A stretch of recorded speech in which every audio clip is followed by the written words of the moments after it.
I'm Louise Hurwitz from Berkshire Community College. How many total credits in your ALP program? In Maryland, and I think the same thing is true in Massachusetts, it is a state policy that we cannot give credit for developmental courses. So when they take the ALP package, it's 6 hours a week, 3 hours of developmental, 3 hours of 101, but they get only 3 credits that count towards graduation. Do any of those credits count towards their financial aid? Yes, they count towards everything else, financial aid, athletic eligibility, if their employer is paying their way, all of those things, but not towards graduation. Thank you. Professor Carolyn McClellan, I have a quick question. Does this mean that you're going to be hiring a lot more English instructors for these classes? Do you have your resume with you? It does, and incidentally, we use both full-time and adjunct in the ALP program, and that's become harder and harder to find enough people to cover all these sections. But the classroom issue, our enrollments have gone up 40%. Finding space to, if you have 8 students meeting in a classroom that was designed for 30, and especially if it has enough computers for 30, it's really a waste of resources. So we go around the college looking for conference rooms that are underutilized. When I walk into a building on campus, somebody calls a meeting right away, so their conference room is being used. But we've taken some classrooms and divided them in half and made them into 2 smaller classrooms. But those are real problems, both finding enough faculty, and the other thing that's happened is in the beginning, we thought we should get some experts in to do faculty development for those first 5 faculty that were teaching that first year. So we sort of scoured the internet looking for where were the ALP experts in the country, and then we realized that we were that we were inventing this thing, and so there wasn't anyone. And so our faculty have this normal range of preparation to teach writing. That is, we have some people with a PhD in Rhet Comp, and we have some people with a PhD in Milton, and we have some people with a master's degree in American literature, and so we have the whole range of people. But we don't have anybody who has any experience teaching this in this particular context. And this past summer, we ran 10 orientations for new faculty, 2 hours long, each of them, and everybody had to go to one of those for new faculty, and they all complained that that wasn't enough. So this coming year, we're going to do a week-long, half-day for a week institute for new faculty, and we really underestimated the need for faculty development, because the faculty really feel nervous about this new, and what am I supposed to do with these 8 students? How do you coordinate the 2 courses is a big question a lot of faculty ask. My name is Vincent Bates from Mount Wachusett Community College. 2 questions, one on the ALP and one on the Fast Start. On the ALP, is there any course restrictions on how many additional courses the students can take other than the ALP format? No, not the way you've described it, but we have the most draconian prerequisite system of any school in the country. I'm not bragging. We're really working but there are hardly any courses they can take if they're placed in developmental courses. So they're sort of limited to a health course, some phys ed courses, a couple of applied art courses, and for some reason the introduction to business. I think it's because they know the business model and they get lots of enrollment in that course. But we also we have a separate reading program. If they're placed in the upper level developmental reading course, they also have to take that as a co-requisite with the ALP program. With the Fast Start, you notice that the success rate diminished after they completed that Fast Start. My question is, have you done any research to look at maybe the cause of that is because all of those support systems that were built in to the Fast Start with the case manager and all that additional help, once they get out of that Fast Start, they no longer have it, and so they've lost their legs on the table? Yeah, we basically throw them back in the ocean. And that's part of the challenge, I think, that we've seen across a lot of these reforms, be they learning communities or other structures. We conceive of them as potentially something that can kind of inoculate students longer term, but what we're finding is that is not happening. So a lot of the principles, and one of the things that gets me excited about the research and work we do in developmental education is I think there are a lot of lessons there from a support structure perspective that the full college and all faculty need to be thinking about. So one of my favorite developmental English faculty likes to say, we're all basic skills teachers, we're all student development teachers, and we need to think about that for a student's entire experience at the college. So in all likelihood, yes, you're very much right, the lack of support structures longer term is likely contributing to why we see the effects of these interventions diminish over time. I'm Peter Rosnick from Greenfield Community College. My question is directed at Nikki. I'm a mathematician, and I am very skeptical about so much research that happens around social science issues, educational issues. There's such shifting sands under your feet.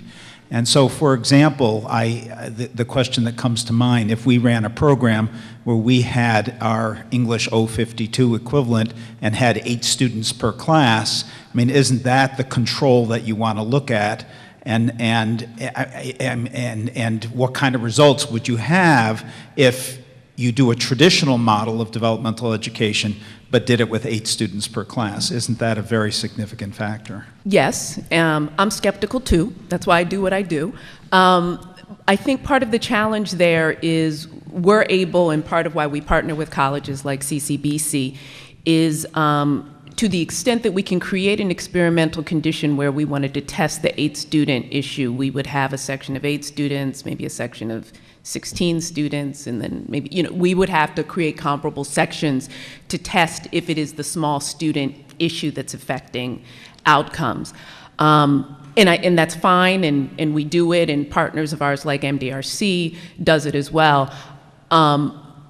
But what we tend to do is actually, and I'm a qualitative researcher by training, talk to students and talk to people. And you learn a lot about what these different structures mean for the faculty's experience and for the students' experience. And while we may not be able to definitively say something is causal, I'm very happy to accept Peter's outcome numbers as much better than what's happening in their traditional course structure. So I think one of the big issues that we have, and I don't want to lose the kind of forest for the trees issue, is that in a multi-course sequence, if there are exit points, students will take them for a lot of different reasons. And I can talk to you about what students talk to me about, and faculty talk to me about. So eliminating as many of those as we can reasonably do in a way where we feel we can still deliver high quality instruction and content to students, I think is important for us to think about. But there's huge questions and debates and fights out there about rigor and other things that I think are very legitimate, and we need to dig into that a little bit more. But one of the things that is interesting in my work is being around math faculty who are at a place now, and I don't expect everyone to necessarily agree with it, but that they think we're over-mathing students in the developmental sequence. And so I was surprised to hear it, but I'm hearing it from a lot of faculty when they think about student outcomes, what math students need to be successful at the community college level, at the 4 years, and in the workforce. So lots of issues out there, and I like the tensions. It forces us to kind of fight it out and figure out what works best for whom, where, which is not the same everywhere, which is an important point that I think Peter and I both tried to emphasize.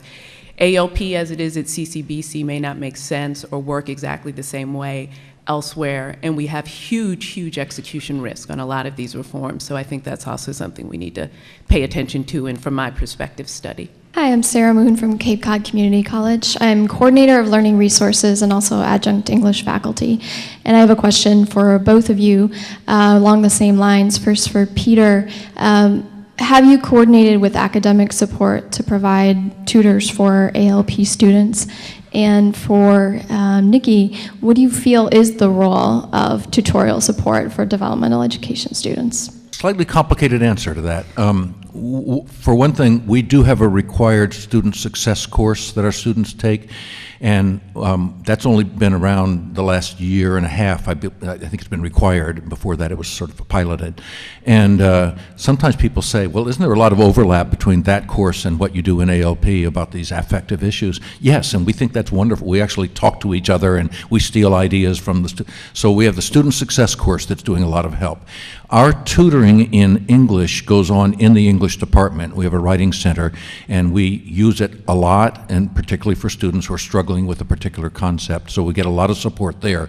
And then finally, I mentioned, I think, that we have this roster of consultants that will come into our classes on all kinds of other issues and give our students advice. And Peter, the question you raised comes up. My faculty, especially my skeptical faculty, have raised that question. They put it less tactfully than you did, but they say, well, give me a class with just 8 students, I can produce those kinds of results too in the traditional model. My answer to that is, we don't know, and in fact, there's some movement at my school to actually do an experiment with that, to try to pull together maybe 6 or 8 sections of the traditional course with only 8 students. My guess is they'll produce results that are almost 50% as good as ours. We think the class size probably accounts for about half of our success, but all those other things, that they're mainstreamed with good, strong role models, that they spend 6 hours a week together, that the developmental course is seen as supporting the 101 that they're actually in, as opposed to a hurdle keeping them out of it. I think that they're actually in a credit course. We think that all of those kinds of issues add about another 50% of our improvement. But that's, I hate to say this in front of Nikki, but that's with no data at all. That's just our gut. And we trust Peter's gut. We found that academic support services are critically important for a lot of students, and they can play out both formally and informally. So we see a version of that with the ALP companion section, for example, because it's so tailored and customized to student success in the 101 course. What we have also found is that the closer they are either linked to or embedded in the actual course, the more effective they are. So simply trying to get students to go to a tutoring or a teaching and learning center tends to be challenging. So the closer we can kind of get them to connected with the course, Chaffey College in California has done some interesting things around kind of connecting academic work with what happens in their math and reading and writing centers. They have a number of different academic support centers, so I've seen people experiment with that in interesting ways. And I've seen more success on the writing center side than the math center side. Hi, I'm Matt Salamone from Bridgewater State University. I'm the developmental math coordinator. I have kind of two related questions. One of the things that literature finds highly predictive about student success is time on task. And what jumps out at me about the ALP model is that you're getting these students in one semester and getting 6 hours a week with them, essentially, of time on task in the material. And we've, at Bridgewater, created what amounts to a 4-hour-a-week commitment for our students who place into developmental English, and we've seen some good results with that. So I guess my first part of the question is, how much do you think time on task is purely playing a factor in this student success? Yeah. And secondly, as a math person, I'm interested in whether or not this instinct that I take for granted that, well, if we're going to give students so let's say 6 hours of math, if they're developmental students, that we have to give them 3 hours in one semester before they're ready for the 3 hours in the second semester. Have you seen any incidences of a concurrent developmental model like an ALP work on the math side and not the English side? Let me take that first question first, because it reminded me of something I meant to talk about. A lot of skeptics about ALP think that acceleration means less time on task. That we're gonna have them do in three hours a week for one semester what normally takes 6 hours in 2. But our time on task is exactly the same as it is in the traditional sequence. It's just that they're doing it concurrently rather than consecutively, and we think that it improves the effectiveness of it tremendously.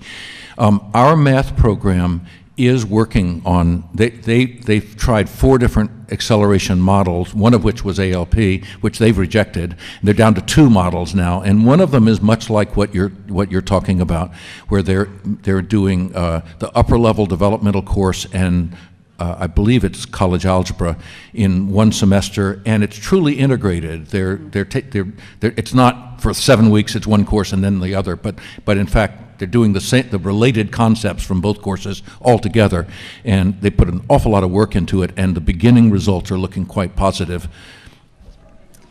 Also, Patrick Henry Community College has created a math ALP section. Patrick Henry's in Martinsville? Martinsville, Virginia. They have combined intermediate algebra and pre-calc and intermediate algebra, and I believe their college algebra survey course, this Math 151, 152.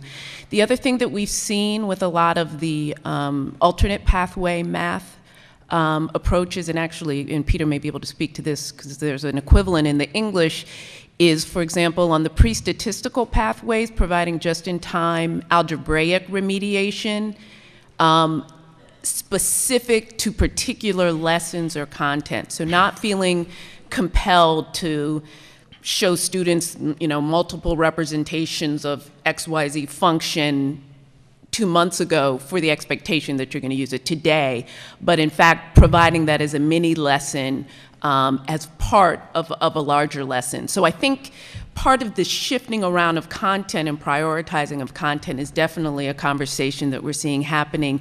And I think there's a very interesting conversation happening within the writing space around kind of this just-in-time grammatical issue. How do you treat grammar issues? How do you work with students around that? And so we've seen a similar idea about pushing students to do more writing and not front-loading grammar as much. And we have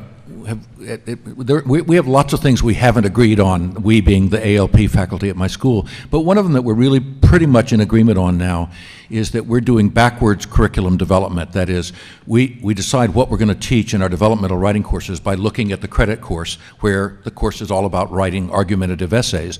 And so now we do not start any of our courses with a 6-week review of the parts of speech. We start even our lower level developmental course with writing essays. They're not great essays, they're maybe not very long essays, but we sort of think it's really important that students practice the skill that they're aiming towards from the very beginning. And so we do, as Nikki said, try to embed the grammar instruction in that framework.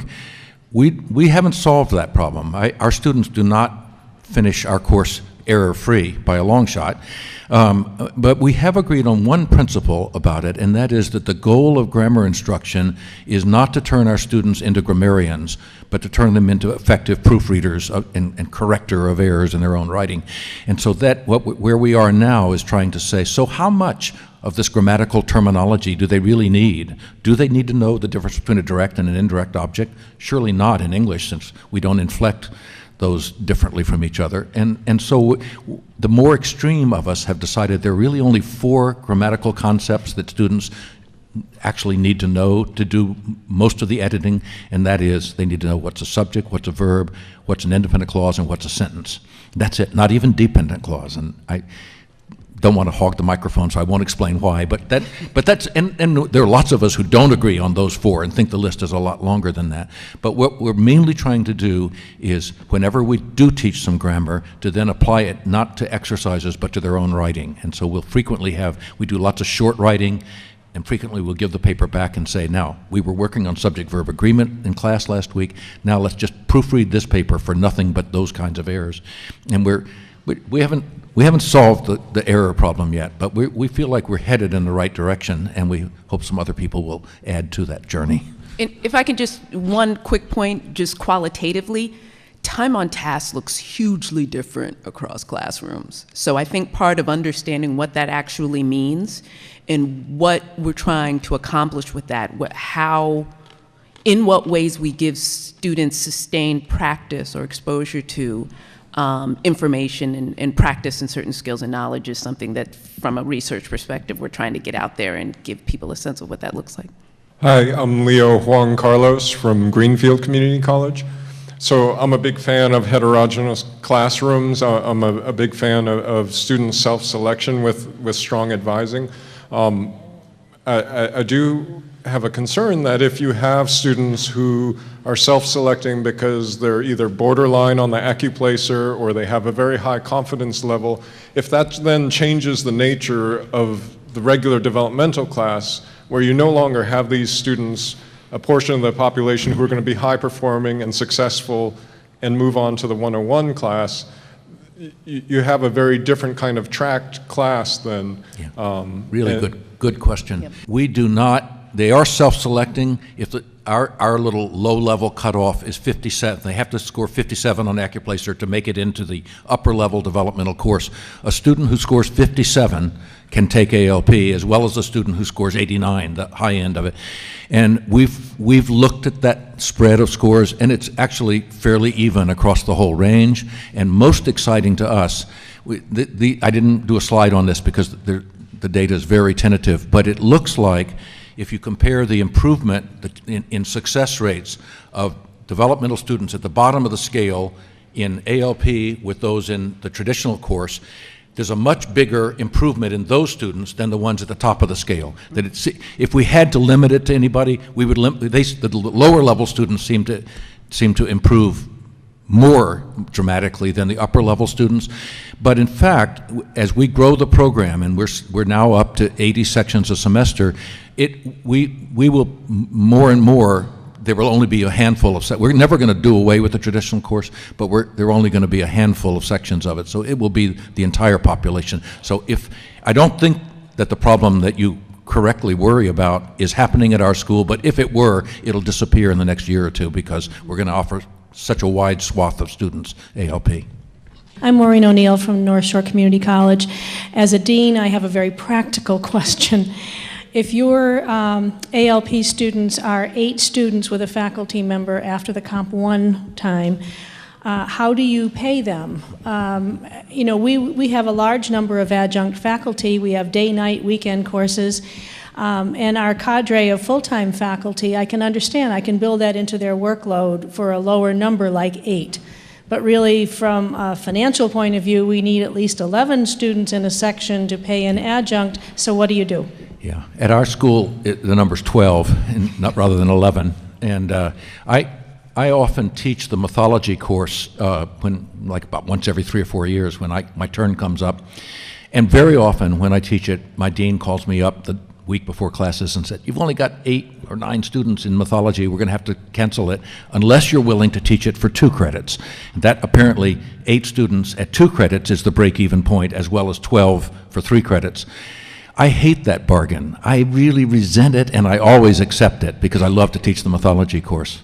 When I was bargaining with the vice president at my school about trying out ALP, he said, "We can't afford it." You were tactful enough not to say that, but he said, we can't have 8 students and a faculty member." And remembering all of those years of resentment about those 8 students in my mythology class, I said, "Well, I know you break even when the faculty get 2 credits, so that's how we pay for it.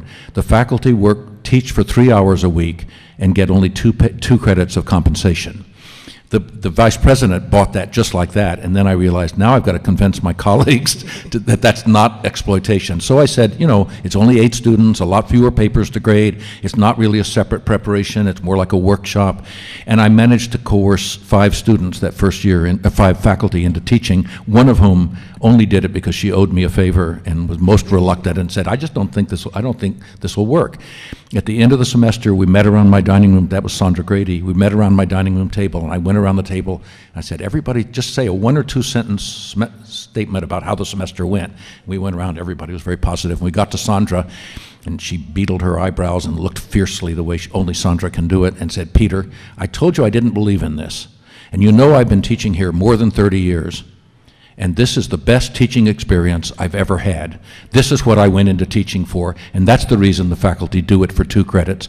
Until this year, when we went up to 80 sections, we've always had a waiting list of faculty who want to teach ALP, and it's hard on adjuncts because you know, they're trying to put together enough income to support their families, but we still have lots of, it's just very satisfying work. It's much more rewarding, even though not financially.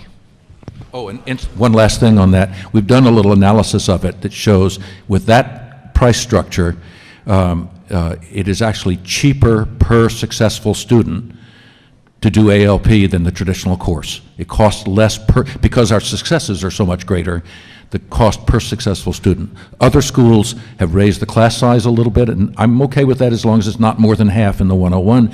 Some only meet 2 hours a week. So and Middlesex has this wonderful system where they have 2 101 sections, each has 12 and 8. Is that right? Something like 12 and 8, and then those 8 students from these 2 sections join in the developmental section. So they lose the small class size. They're going to explain it better than I can.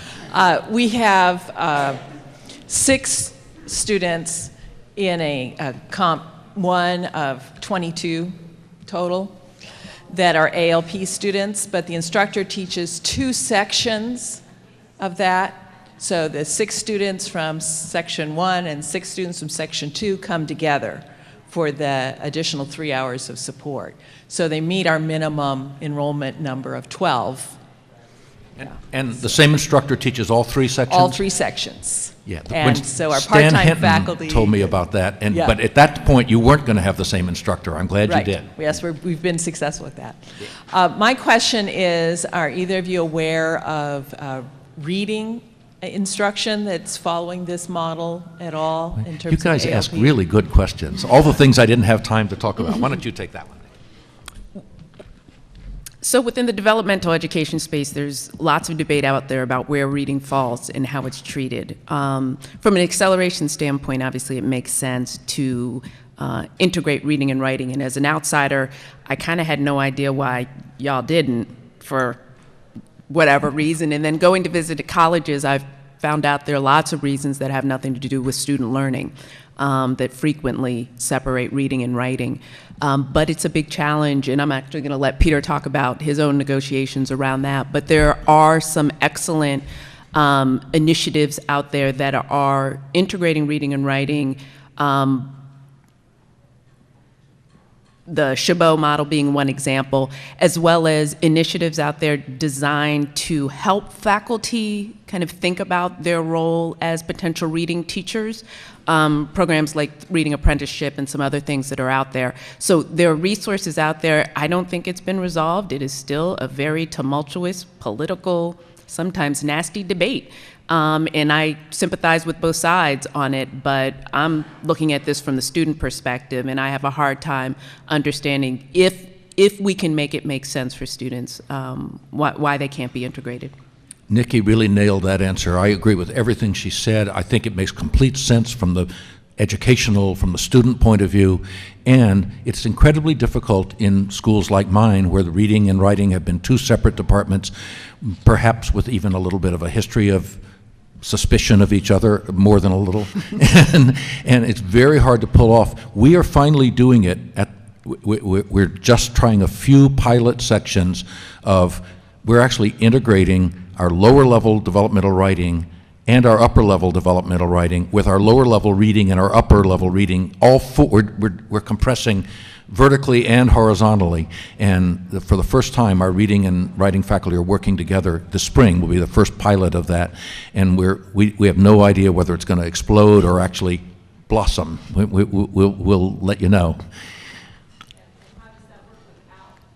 Well, we haven't resolved that yet, but I am so happy to see even that some of my ALP instructors raised that issue, and I said, we'll figure that out down the road. Let's just see if we can do it. Because we had a model that we were pushing that was going to merge ALP and our upper level reading course into one course, more hours per week, but we weren't quite sure how. And the reading people resisted that. So we're just so happy that we're working together now that we're not going to raise that question until 2 years from now. Hi, I'm Danielle Curran, and my question is about looking at the numbers, and we say we've got about 60% of our students in the developmental programs, and then the graphic in the course where you're trying to have a greater of the on-level course, a greater number of students that are in the on-level as opposed to the developmental math. And I'm wondering how those numbers are adding up. Are you paying some of those on-level students to take the class twice so everybody, so do you know what I'm saying? So that the numbers are, if you have 8 students that are in both courses, in the ILP program. Yeah, yeah. And then you have a majority, you said no more than 40%. Yeah. Yet, Now I get the question. Do you I see didn't what at first. I'm saying? We, Yeah. we did that Thanks. math 2 years ago, and what happens is when you put 8 students into the 101, you displace 8 101 level students, so you have to keep adding sort of another section of 101 for every 2.5 ALP sections you create. And it was going to work out, the math was going to work, but in the last 2 years, we've not only had a huge enrollment increase, but the percentage of developmental students in that increase has gone up considerably. We don't know how we're going to do that. We're not anywhere, that's like 3 or 4 years off, and by then enrollments may have shifted in another direction, we're hoping. But that is, yeah, eventually, there aren't going to be enough 101 sections to house all those 8 students, so we're not quite sure. That may be the upper limit on ALP. That may be as far as we can go. Carolyn McClellan again. This is for Peter. We have a really good program in ESL here, ESOL we call it. And the ESOL students are usually channeled into the developmental English writing classes before they go on to 101. How do you handle your international students, and how do you handle your students with severe writing problems? I can feel Nikki wincing over beside me because I'm about to tell my worst joke. We have an ESOL program also, although our ESOL students exit the program directly into credit English, not into developmental English. And we now have an ALP combination with ESOL, small number of sections. I think we ran 3 this semester. So the combination of ALP, ESOL, we call Alpasol, and it's good for indigestion as well as writing ability. And we're having we initially set it up to work only with world English speakers who are the most resentful of being placed in ESOL. They said, my native language is English, and so forth. But we were unable, our registrar was unable to handle that. And so what we did is just let any of the students in the upper level ESOL course sign up for a designated section of English 101 with an ESOL background English teacher in it. And it seems to be working, not as dramatically as the English-speaking, native-speaking version, but it seems to be showing considerable improvement. I'll just also mention, keep an eye out for when we publish our analysis of Chabot. We are looking at, this California school has a large ESL population, and those ESL students are generally referred to the 2-course option as opposed to the accelerated option within the college, and I mean, that's a point of contention. But what we are analyzing is the extent to which that 2-course option is or is not a better pathway for those students to college-level English. We don't know at this point, but it's something that faculty feel is a better option for the ESL students, and I think there are questions about different student populations that we try to pull out in our analyses that I think some others have mentioned today, so I think that's an important thing to look at. Thank you. My name is Ann Harrington. And Peter, I have a question. You made reference to AccuPlacer, and as a sort of aside, commented on what you saw as limitations. And I wondered if you had an idea of what you would rather do for placement than AccuPlacer, and Sure. What are obstacles to doing that? Sure. What I'd rather do is have students produce a portfolio of writing and have faculty grade it and then give them advice and have the students decide whether to take that advice or not with a lot of counseling. The reason we don't do that is obvious. It's really expensive, time-consuming. Under what environment would they produce the portfolio? So what we're hoping to do, the more practical solution, is to do something like that for the students that Nikki pointed out. That the AccuPlacer is particularly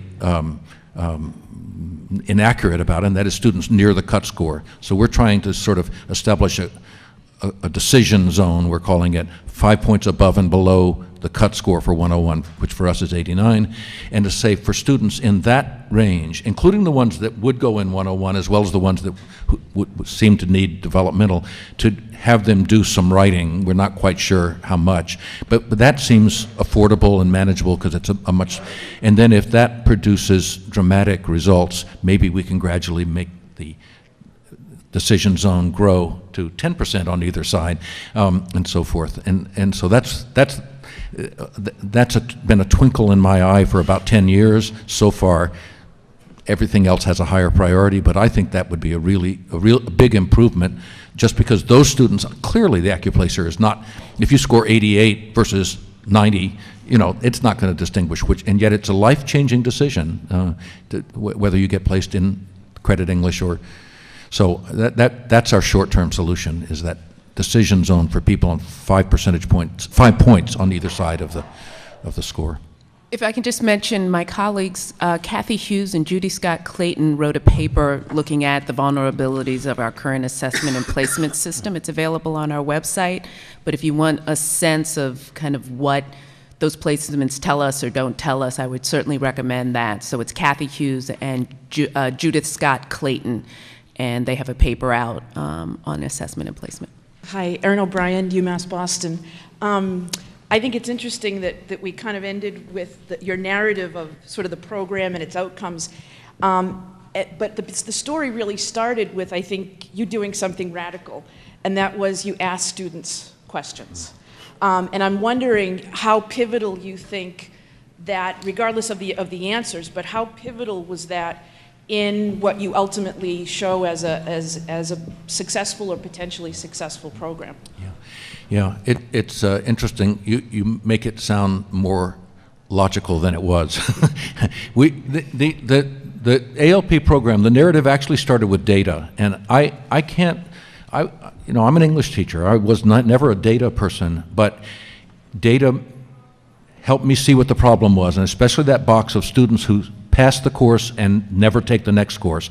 And then we also went back, and Nikki presented some, and we found that about twice as many students, if they're told after their assessment that they need developmental writing, about twice as many of those students never come to college as the ones who are told they need English 101. So that idea that students are just depressed by this information, we figured out from the data. Then we started asking questions to sort of confirm that, but we started with data, and I would say, sort of harking back to my little political section at the beginning about this national problem and the tipping point and the perfect storm and all that, that if you do decide to do something like an ALP kind of innovation at your school, or one of these other approaches, that please don't neglect the data aspect of it, and then come to our conference in Baltimore and present your data. And I hope Middlesex is coming this year. And and that was the little thing I was going to say. That my handout has a little information on that conference on the back of it, and also has a website and my email address. If you're working on this stuff and you have questions, or you just want to try some ideas out, please email me, go to the website and see what we're doing, and then come to our conference in June and tell us what you're doing, and we'll tell you what we're doing.